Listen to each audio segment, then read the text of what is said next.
Hello guys, ഇതാണ് നമ്മളുടെ radar product. നമ്മൾ ബാംഗ്ലൂരിൽ നിന്ന് വാങ്ങിച്ചതാണ്. അപ്പോൾ നമ്മുടെ കാറുകാരുടെ ഒരു മെയിൻ ഐറ്റം മാസ്റ്റർ പീസാണ് കാറിൻ്റെ സ്പോയിലർ ഫോർ ടാറ്റ ആൾട്രോസ്. ഇത് നമ്മൾ ബാംഗ്ലൂരിൽ നിന്ന് ഒരു ഇൻസ്റ്റാഗ്രാം പേജ് അവരെ ഫോളോ ചെയ്ത് അവരുടെ കാര്യങ്ങളെല്ലാം സെയിൽസ് എല്ലാം നോക്കിയിട്ട് ക്വാളിറ്റിയൊക്കെ ചെക്ക് ചെയ്ത് കസിനെ കൊണ്ട് അവിടെ നിന്ന് കൊണ്ടുവച്ചതാണ്. അപ്പോൾ കൊള്ളാം, നല്ല പക്ക ഫിനിഷിങ്. അവർ തന്നെ മേക്ക് ചെയ്യുന്നൊരു ഐറ്റമാണ്. പക്ക ഫിനിഷിങ്, വെയിറ്റ് കുറവാണ്, നല്ല കോട്ടിങ് ഉണ്ട് ക്ലിയറിൻ്റെ. അപ്പോൾ ഇത് പിടിപ്പിക്കുന്ന കാര്യങ്ങളിലേക്ക് പോവാം. ഇതിപ്പോൾ റോഡിലായതുകൊണ്ട് ഭയങ്കര നോയ്സും കാര്യങ്ങളായതുകൊണ്ടാണ് ഞാൻ വോയിസ് ഓവർ ചെയ്യുന്നത്.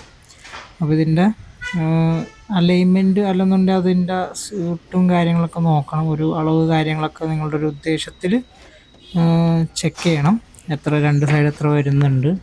പിന്നെ ഇതിനെ വെച്ച് നോക്കുമ്പോൾ നല്ല പക്ക സ്യൂട്ടാണ്. പക്ഷെ എന്നാലും നമ്മൾ ഒരു കറക്റ്റ് വരണമല്ലോ. അപ്പോൾ ഇത് ഞാനിങ്ങനെയാണ് മാർക്ക് ചെയ്തത്. ഓയിൽ അല്ലെന്നുണ്ടെങ്കിൽ ഗ്രീസ് എന്തെങ്കിലും എടുത്തിട്ട് നമ്മളത് ഒരു ചെറിയൊരു മാർക്ക് കൊടുക്കുക. അപ്പോൾ അത് നമുക്കവിടെ ഡ്രില്ല് ചെയ്യേണ്ടി വരും. അപ്പോൾ അതിന് മുന്നേ ഞാൻ എൻ്റെ കാറിലൊരു അത് വരുന്ന പോർഷനിൽ സ്റ്റിക്കർ ഒട്ടിച്ചിട്ടുണ്ടായിരുന്നു. അപ്പോൾ ആ സ്റ്റിക്കറിലാണ് നമ്മൾ മാർക്ക് ചെയ്തത്. അത് കഴിഞ്ഞ് ഒരു അളവുള്ളൊരു സ്ക്രൂ എടുക്കുക. കറക്റ്റ് ഒരു അധികം ആവരുത്, കുറഞ്ഞും പോകരുത്. അത് കഴിഞ്ഞ് നമ്മൾ സ്ക്രൂ ഡ്രില്ല് ചെയ്ത് ആ പോർഷനിൽ അതിന് ചുറ്റും ഒരു ഹോളിന് ചുറ്റും ഒരു ഗ്ലൂ കാര്യങ്ങളിട്ട്. ഈ ഗ്ലൂ എന്ന് പറയുന്നത് നമ്മൾ മൊബൈലിന് ഡിസ്പ്ലേ ഒക്കെ ഒട്ടിക്കുന്നൊരു ഗ്ലൂ ആണ്. എൻ്റെ കയ്യിൽ ഡബിൾ സൈഡ് സ്റ്റിക്കർ ഉണ്ടായിരുന്നില്ല. ഹോളിന് 3M സ്റ്റിക്കർ നല്ലതാണ്, പക്ഷെ നല്ല കനം വേണം. നമ്മളൊരു 3M സ്റ്റിക്കറിന് കനം ഇട്ട് കൊടുക്കുക. ഉള്ളിൽ പോകുന്നതുകൊണ്ട് കുഴപ്പമില്ല. കറക്റ്റ് അത് ഇത്തിരി കൂടുതൽ ഇട്ട് കൊടുക്കുന്നത് നല്ലതാണ്. ഇത് സ്ക്രൂ ചെയ്യുന്നുണ്ടെങ്കിലും നമുക്കൊരു ജസ്റ്റ് ഒരു വൈബ്രേഷനോ കാര്യങ്ങളൊന്നും വരാതിരിക്കാനായിട്ടുള്ളൊരു ഇതിനു വേണ്ടിയാണ്. ആവശ്യത്തിന് നമ്മൾ സ്പോയിലറിലും നമ്മൾ ആവശ്യത്തിന് ഇട്ട് കൊടുക്കുക. നിങ്ങളുടെ ഇണക്കം പോലെ ഏത് ഗ്ലൂ ആണെന്ന് വെച്ചാൽ ഗ്ലൂ എടുക്കുമ്പോൾ റബ്ബർ ടൈപ്പ് ആയിരിക്കണം. അത് നമുക്ക് പിന്നീട് എടുത്ത് മാറ്റാം. വണ്ടിയുടെ പെയിൻറ്റിന് കാര്യങ്ങളൊന്നും ബുദ്ധിമുട്ട് വരരുത്.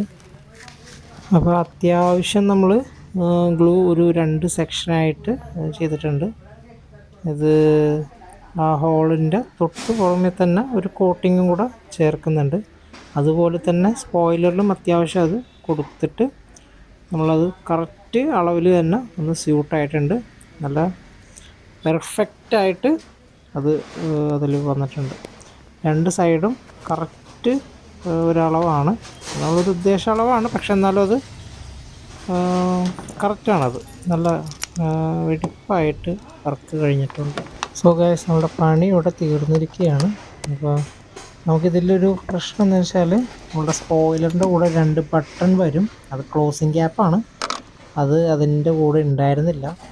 അപ്പോൾ നമ്മളതിന് വേണ്ടി ഒരു റബ്ബർ സെലക്ട് ചെയ്തിട്ട് ആ അളവിൽ കട്ട് ചെയ്ത് എന്നിട്ട് അതിൻ്റെ ഉള്ളിലും കുറച്ച് ഗ്ലൂവും പിന്നെ അതിൻ്റെ പുറത്തും കുറച്ച് ഗ്ലൂ ഫില്ല് ചെയ്തിട്ടുണ്ട്. ഈ ഗ്ലൂ അത്ര പ്രശ്നം വരുന്നൊരു ഇതല്ല, കാരണം ഇത് റബ്ബർ ബാൻഡ് പോലെ അത് വലിച്ച് എടുക്കാവുന്ന ടൈപ്പ് ഗ്ലൂ ആണ്. അപ്പോൾ നമുക്കതിനെ അങ്ങനെ ഫില്ല് ചെയ്യണതുകൊണ്ട് പ്രശ്നമൊന്നുമില്ല. എപ്പോൾ വേണമെങ്കിലും അത് റിമൂവ് ചെയ്യാം. അപ്പോൾ ഇതിൻ്റെ നമുക്ക് എല്ലാ പണിയും കഴിഞ്ഞ് ഇനി ഇതിൻ്റെ എങ്ങനെയാണ് ഇതിൻ്റെ ലുക്ക് മാറിയിട്ടെന്നുള്ളത് നമുക്കൊരു ഔട്ട്ഡോർ വീഡിയോസ് ഫോട്ടോസ് നോക്കാം. സോ ഗായ്സ്, ഇതിൻ്റെ വില ഏകദേശം 3000 രൂപയാണ്. ഇവിടെ ഇതിന് എറണാകുളത്തൊക്കെ അത്യാവശ്യം 5000 രൂപ മേലെ വില പറയുന്നുണ്ട്. ഇതാണ് അവരുടെ ഇൻസ്റ്റാ പേജ്.